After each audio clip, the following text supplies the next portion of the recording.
जैसा आप जानते हैं आज फिर अदनान सर एक टेंसेस के साथ आपके सामने आ चुके हैं। प्रीवियस वीडियो में हमने आपको present indefinite, past indefinite and future indefinite बताए थे। तो ऐसे ही सीरियल वाइज हम लेकर चल रहे हैं। तो आज का हमारा जो टेंसेस है वो आपको दिख रहा है प्रेजेंट कंटिन्यूअस। कौन सा है? Present continuous. तो सबसे पहले हम जान लेते हैं why do we use, how do we use, where do we use, when do we use, कब कहाँ कैसे यूज करते हैं हम इस टेंसेस को। चलिए जानते हैं। तो देखिए सबसे पहले मैं आपको बता दूं, प्रेजेंट कंटिन्यूअस जो यूज होता है वो कंटिन्यूइंग एक्शन के लिए यूज होता है। किसके लिए यूज होता है? कंटिन्यूइंग एक्शन के लिए यूज होता है। अब कंटिन्यूइंग एक्शन क्या होता है? कंटिन्यूइंग एक्शन कहते हैं जो भी काम लगातार हो रहा है। जैसे मैं क्या कर रहा हूँ, अभी मैं आपको पढ़ा रहा हूँ तो ये कंटिन्यूइंग एक्शन है। आप क्या कर रहे हैं? आप वीडियो देख रहे हैं तो ये कंटिन्यूइंग एक्शन है। पंखा चल रहा है, गर्मी हो रही है तो ये एक कंटिन्यूइंग एक्शन है। बाहर बारिश पड़ रही है, ये एक कंटिन्यूइंग एक्शन है। हवा चल रही है, ये एक कंटिन्यूइंग एक्शन है।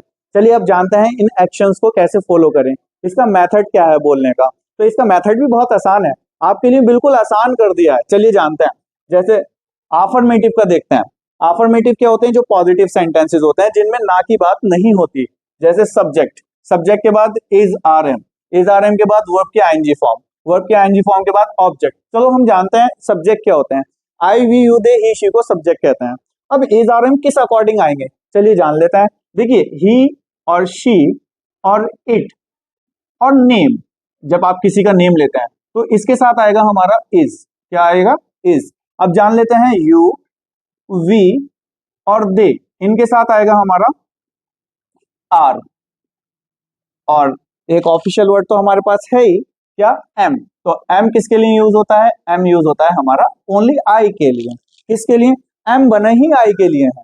ठीक है, तो ये हमारे इस टाइप से यूज होता है। तो चलिए एक एग्जांपल देख लेते हैं। जैसे मैं अभी क्या कर रहा हूं, मैं आपको पढ़ा रहा हूं तो इस सेंटेंस को बनाते हैं इसी स्ट्रक्चर से। तो सब्जेक्ट क्या हो गया? आई, और आई के साथ क्या लेंगे हम? एम। तो हमने ले लिया आई एम। अब हम देखते हैं यहाँ पर क्या आएगा? I am. जब मैं पढ़ा रहा हूं तो क्या बोलेंगे? I am teaching.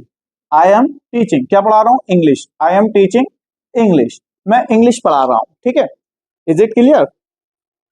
अब यहाँ पे हमारा आता है subject plus is are am plus not. अगर हम निगेटिव की बात करते हैं तो हमारा सेंटेंस आएगा नॉट का। अब वो कैसे बोलेंगे हम? मैं नहीं पढ़ा रहा हूं, आई एम नॉट टीचिंग इंग्लिश।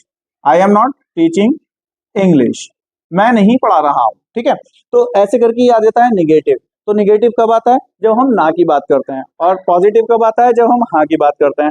अब चलिए जानते हैं इंट्रोगेटिव। इंट्रोगेटिव क्या होते हैं?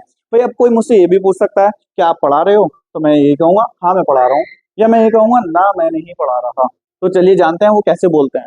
तो हमें उसे बोलना पड़ेगा are you, are you, are you teaching, क्या आप पढ़ा रहे हो? क्या पढ़ा रहे हो? इंग्लिश। क्या आप इंग्लिश पढ़ा रहे हो? कोई मुझसे पूछने लगे तो मैं कहूंगा यस आई एम टीचिंग, तो पॉजिटिव सेंटेंस यूज होगा। और अगर मैं कहूंगा नहीं मैं नहीं पढ़ा रहा, तो नेगेटिव सेंटेंस यूज होगा no I am not teaching. तो इसी टाइप से हमारे सेंटेंसेस बनते हैं। अभी जैसे मैंने एग्जांपल में आप लोगों को बताया था, बारिश हो रही है तो इसे कैसे बोलेंगे? It is raining. बाहर हो रही है तो इट इज रेनिंग आउटसाइड। बाहर हवा चल रही है, इट इज ब्लोइंग आउटसाइड। ठीक है, this type of sentences are made by present continuous. किस चीज से बनते हैं? प्रेजेंट कंटिन्यूअस से बनते हैं इस टाइप के सेंटेंसेस।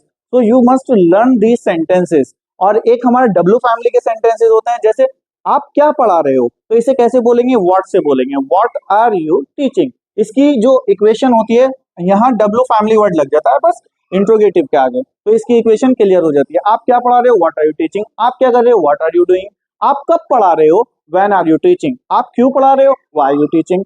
तो यही है हमारा present continuous. I hope you have understood this type of sentences. और मुझे लगता है कि आपको समझ भी आया होगा, और समझ आया तो बच्चों इसे शेयर करें। और आप शेयर करते हैं तो कोई और भी आपके साथ साथ इसे सीख पाएगा।